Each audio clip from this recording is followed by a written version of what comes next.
Hey guys, this is Manisha Yadav. Today topic is regarding to StatPro. इसके अंदर हम लोग जब कोई भी नया टॉपिक शुरू करते हैं, कोई भी नया प्रोजेक्ट शुरू करते हैं, तो इसमें क्या होता है कि यहाँ पे डिफरेंट टाइप्स ऑफ स्ट्रक्चर आते हैं।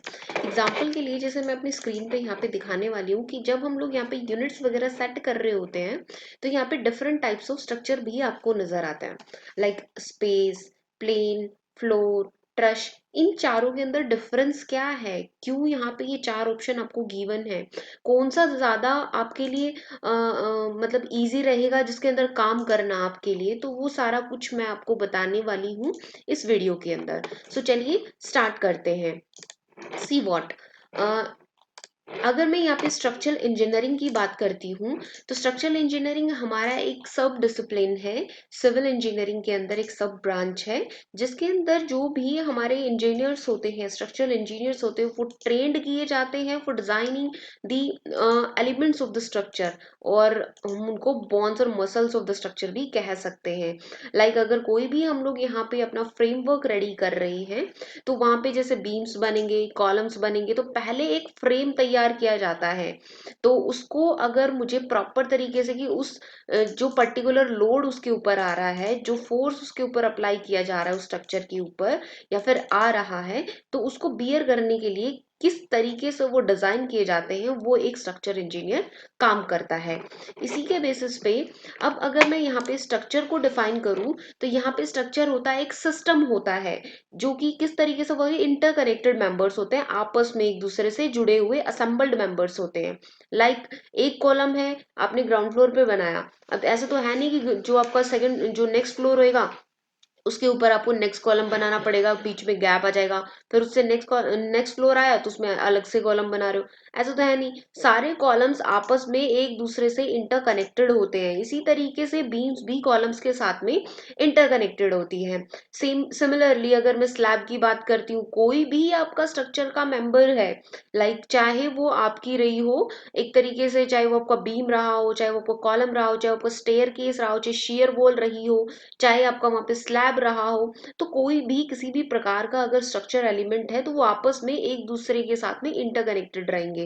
तो उन्हीं को डिजाइन करते हैं, उसी के असेंबल्ड फॉर्म को हम लोग एक स्ट्रक्चर कह देते हैं, जो कि मतलब प्रॉपर एक सपोर्ट के साथ में कॉम्बिनेशन ऑफ लोड को बियर करता है, चाहे वो एक्सटर्नल फोर्सेस है, चाहे वो इंटरनल रिएक्शंस हो गई।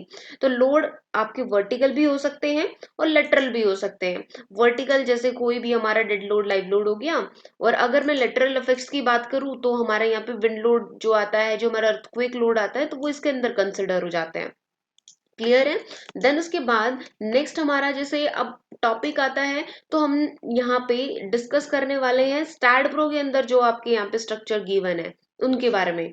Different types of structure supported by STAAD Pro. इसमें जैसे मैंने आपको बताया था कि सबसे पहला था आपका स्पेस स्ट्रक्चर। स्पेस स्ट्रक्चर क्यों यूज किया जाता है, कहाँ पे किस कंडीशन में यूज किया जाएगा, उसकी कुछ मैं आपको यहाँ पे कंडीशंस बताने वाली हूँ।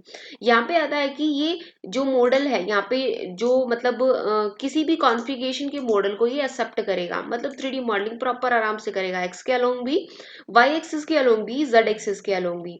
सिमिलरली ये तीनों डायरेक्शंस के अंदर, मतलब यहाँ पे जैसे कि मैंने बताया कि परमिट्स 3 डायमेंशनल स्ट्रक्चर्स, तो 3 डायमेंशनल स्ट्रक्चर यहाँ पे आसान से आप यहाँ पे बना सकते हो। फिर यहाँ पे लोडिंग भी आप किसी भी डायरेक्शन के थ्रू लगा सकते हो, एक्स के अलोंग भी लगा सकते हो, वाई के अलोंग भी लगा सकते हो, जेड के अलोंग भी लगा सकते हो।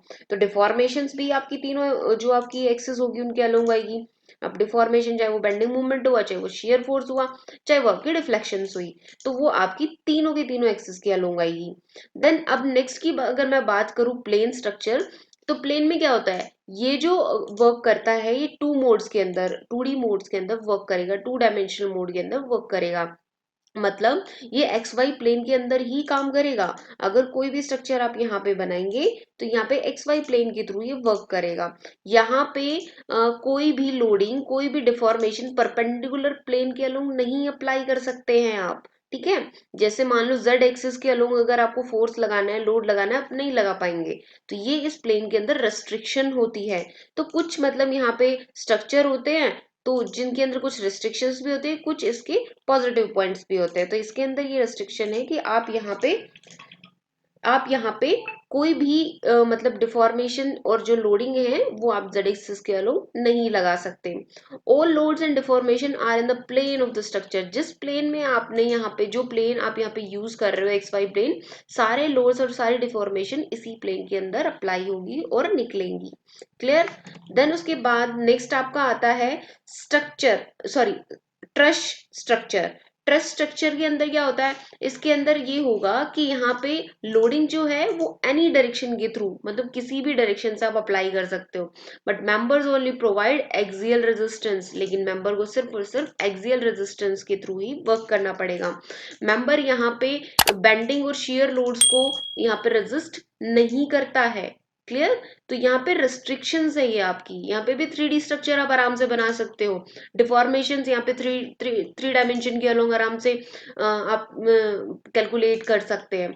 बट ये है कि यहाँ पे एक्सियल आपका लोड जो है वो अप्लाई होता है as comparison to shear load and bending, जो आपके लोड्स होते हैं कि ये मेंबर उसको रेजिस्ट नहीं करते हैं। देन हमारा नेक्स्ट आता है आपका एक्सेप्टेबल फॉर 2D मॉडल। ये जो जैसे कि हमारा प्लेन स्ट्रक्चर था ना, बिल्कुल एग्जैक्ट उसी तरीके से है फ्लोर स्ट्रक्चर भी, बट डिफरेंस क्या है, वो आपका एक्स वाई प्लेन में वर्क कर रहा था, ये एक्जेड प्लेन के अंदर वर्क करेगा। एक्सेप्टेबल फॉर 2D मतलब 2 dimension models in X Z plane with loading and deformation perpendicular to this plane. तो यहाँ पे आपका जैसे उसमें तो क्या था कि परपेंडिकुलर डायरेक्शन में अगर मैं लोडिंग और डिफॉर्मेशन अप्लाई कर ही नहीं सकती थी, यहाँ पे आप आराम से कर सकते हैं। All loads and deformation are parallel to the y axis, मतलब यहाँ पे उस प्लेन में ना लग के, एक्स वाई प्लेन में ना लग के, यहाँ पे परपेंडिकुलर डायरेक्शन से आप अप्लाई कर सकते हैं। तो सबसे ज्यादा अगर मैं इफेक्टिव बात करूँ कि सबसे ज्यादा इफेक्टिव जो आपका स्ट्रक्चर होता है जिसके अंदर आप बड़ी आसानी से अपनी मॉडलिंग कर सकते हैं, तो वो आपका होता है स्पेस स्ट्रक्चर। इसलिए यूजुअली स्पेस स्ट्रक्चर ही यूज किया जाता है। सो गाइस बताइएगा कि आज की वीडियो आपको कैसी लगी। अगर आपको हमारी वीडियोस अच्छी लगती है तो चैनल को कर लीजिए सब्सक्राइब एंड आने वाली वीडियोस के लिए बेल आइकन को प्रेस कर लीजिए। So thank you so much guys, bye bye, take care.